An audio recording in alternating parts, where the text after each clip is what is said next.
कहानी शुरू होती है नागपुर के एक छोटे से घर से। सुबह के वक्त सूरज की रोशनी खिड़की से आ रही होती है और एक माँ अमरूद दाते हारमोनियम बजाते हुए रियाज कर रही होती है। उनके पास एक छोटी सी लड़की बैठी होती है जिसके चेहरे पर एक अलग ही शांति है। उसका नाम है सुगंधा दाते। माँ कहती है, गा के दिखा बेटा। छोटी सी सुगंधा आंखें बंद करके एक हल्का सा आलाप लेती है। सुर इतना साफ, इतनी मीठी कि माँ एक पल के लिए चुप हो जाती है। उनके दिल से सिर्फ एक ही बात निकलती है, यह आवाज रब की देन है। बचपन से ही सुगंधा के लिए खेलना मतलब सुरों से खेलना था। जब दूसरे बच्चे डॉल और क्रिकेट खेल रहे थे, वो अपना तानपुरा और हारमोनियम के साथ खेलती थी और इसी छोटी सी दुनिया से उसने अपना सपना बुनना शुरू कर दिया। एक सपना गाने का, अपनी आवाज से दुनिया जीतने का। थोड़ी सी जब बड़ी हुई तो माँ ने कहा, चलो एक बार ऑडिशन देकर देखते हैं। और फिर 8 साल की छोटी सी सुगंधा पहुंच गई इंडियन आइडल जूनियर के स्टेज पर। स्टेज पर जाते ही सब उनकी हाइट देखकर मुस्कुराने लगे, लेकिन जैसे ही उसने पहला सुर लगाया,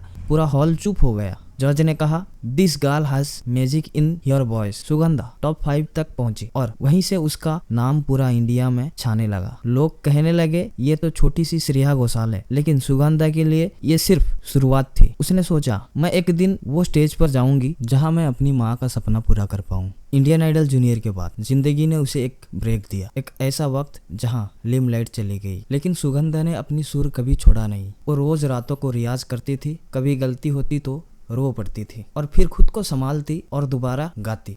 एक दिन उसने अपनी डायरी में लिखा, next dream Sa Re Ga Ma Pa little champs. और फिर 2019 में वही सपना सच हुआ। सारेगामापा लिटिल चैम्प्स 2019 के स्टेज पर सुगंधा ने एक कदम रखा। इस बार वो छोटी सी लड़की नहीं, एक कॉन्फिडेंस आर्टिस्ट बन चुकी थी। हर परफॉर्मेंस में उसने सबका दिल जीत लिया। उसकी आवाज में एक अलग ही मैजिक था, एक इनोसेंट, एक सोलफुल टच और एक हॉनेस्टी जो दिल को छू जाती थी। और जब ग्रैंड फिनाले का दिन आया, टॉप 3 कंटेस्टेंट स्टेज पर खड़े थे। स्पॉटलाइट उनके चेहरे पर थी, क्राउड चिल्ला रहा था और होस्ट ने माइक उठाया और बोला, and the winner is Sugandha दाते। कॉन्फिटी उड़ी, क्राउड चीर किया और सुगंधा के आंसू रुकते ही नहीं थे। वो अपने माँ के पास दौड़ी, उन्हें गले लगाया और बोला, माँ हम जीत गए। उस पल में सिर्फ एक ट्रॉफी नहीं जीत गई थी, एक माँ का सपना, एक बेटी का मेहनत और एक आवाज, सब मिलकर एक कहानी बन गया था। आज सुगंधा मुंबई में रहती है, वो पढ़ाई भी करती है और म्यूजिक भी करती है। और सुगंधा कहती है, मैं चाहती हूँ मेरी आवाज से लोगों को सुकून मिले।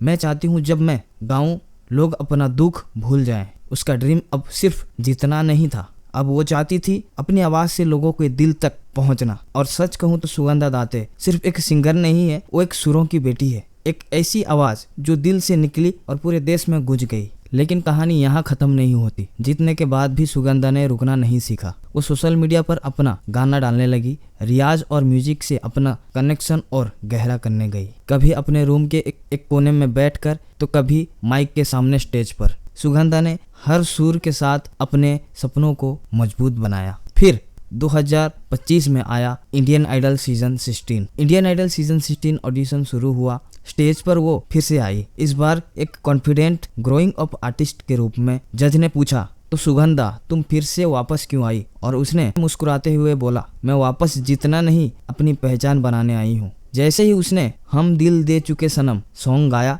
हॉल में एकदम सन्नाटा छा गया। सुरों की वो बरसात दिल के हर कोनों तक पहुंच गया। जजेस ने खड़े होकर स्टैंडिंग ओवेशन और इंडियन आइडल सीजन 16 के टॉप 16 कंटेस्टेंट में सुगंधा का नाम अनाउंस हुआ। वो मुस्कुराई और कैमरे के सामने सिर्फ एक लाइन बोला, मैं सिर्फ वही कर रही हूँ जो मुझे जिंदा महसूस करता है, गा रही हूँ। आज सुगंधा सिर्फ एक सिंगर नहीं, वो एक इंस्पिरेशन है, एक मिसाल है कि अगर दिल से मेहनत करो तो एक आवाज भी पूरा देश हिला सकता है। वो कहती है, मैं चाहती हूँ जब मैं गाऊं लोग सिर्फ सुने नहीं, महसूस करें। और यही सुगंधा दाता का असली मैजिक। एक लड़की जो सुरों में जीती है, एक माँ का सपना जो आवाज बन गया है और एक आवाज जो रुकती नहीं। सुरों की बेटी, द वॉइस ऑफ सुगंधा दाते। एक कहानी टैलेंट की, मेहनत की और एक आवाज की जो दिल से निकली और पूरे हिंदुस्तान तक पहुंच गई। तो दोस्तों, ये वीडियो सुनकर, देखकर, जानकर कैसा लगा वो प्लीज़ कमेंट करके बताएं और इसी तरह की वीडियोस देखते रहने के लिए चैनल को सब्सक्राइब कर लें। शुक्रिया।